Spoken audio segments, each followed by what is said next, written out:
Alright guys, Chelsea 6, Western Sydney Wanderers 4. Yeah, Chelsea started their pre-season for the upcoming season in style yesterday. In fact, it was raining goals. Goals galore everywhere. Goals. Chelsea scored 6, Western Sydney Wanderers scored 4. Yes, now we're going to analyze this game. Now, these are the 5 things we learned from the game between Chelsea and Western Sydney Wanderers. And so today we are looking at 5 things we learned from the game between Chelsea and the Western Sydney Wanderers. That is 5 things we learned from Xabi Alonso's first game in charge as a Chelsea coach. The first thing we learned from that game is that Chelsea defense have continued from where they stopped last season. Yes, the defense is still in shambles. I know this is just a friendly match, this is just pre-season, but I must tell you that those guys in that defense, they are not doing anything good. Yes, I know why I'm saying this, because the likes of Fofana, Tosin, Colwill, they all started this game, and these are Chelsea regular starters. These are Chelsea first team defenders. And if you have your first team defenders performing the way they performed against this team, then you need to start looking for replacement, because these guys were in shambles. The way they were penetrating Chelsea defense, it was too bad. The way they were scoring, in fact, they would have scored more. So I know you will say this is just a pre-season, but the sign that these guys have improved are not. The Chelsea conceded a lot of goals last season as a result of these same guys, and this time around we saw it again in this pre-season, conceding 4 goals.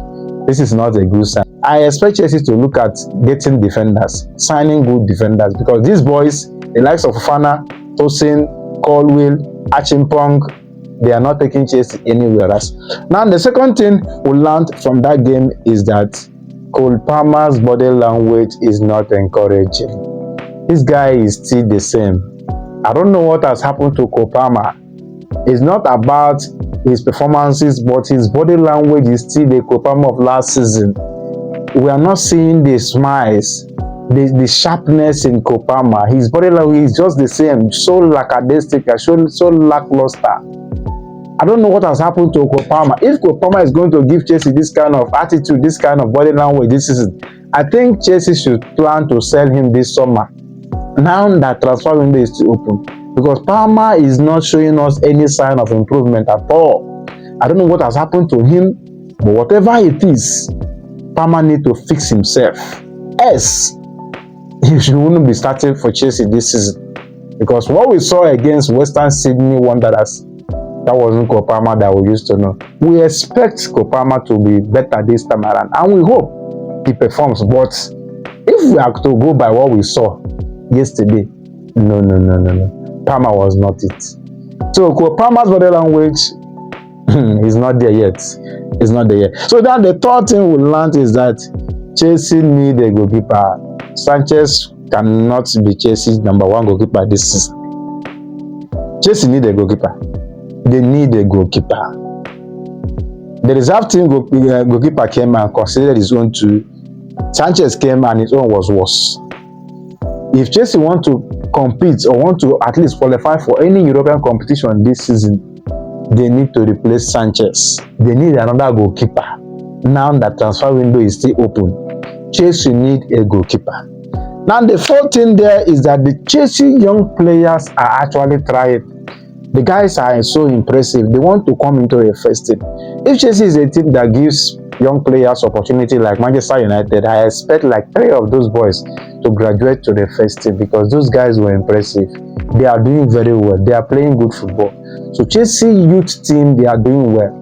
They are doing well. I expect Alonso to groom these guys and bring them to the first team. So Chelsea young players are actually performing better than the established ones. Now, the last thing we learned from this game between Chelsea and Western Sydney Wanderers is that Joao Pedro is still the man.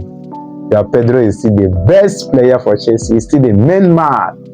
Joao Pedro, he came in, scored 3 goals and assisted 1. So if Pedro was not there yesterday, Chelsea would have lost the game. That's what it means. So Joao Pedro is still the main man for Chelsea. Chelsea should do everything possible to keep him, because Barcelona wants to sign him. Chelsea should do everything possible to keep him. If Chelsea want to do well this season and they want to qualify for the European competition, then Joao Pedro has to be the man. Irrespective of whoever Chelsea want to sign in attack, Joao Pedro has to be the man. The attention have now shifted from Palmer to Pedro. Pedro is now the main man for Chelsea. Alonso, build your team around Joao Pedro and forget about Palmer for now until Palmer sorts himself out. So the main man now for Chelsea is Joao Pedro. Anything you are doing, Alonso, make sure you keep Joao Pedro firing because he is the one that will take you out of the mess that Chelsea is at the moment. So Chelsea fans, what do you think you discovered in the game yesterday? I know it's just the first game of the preseason, but what do you think you discovered from the first game of Alonso in that game against Western Sydney Wanderers? Let me see it in the comment section. And remember, this is Football Nation and we are in this nation together. Don't forget to subscribe, hit the subscription button, turn on the notification, and share this video for others to share their opinion. Thank you.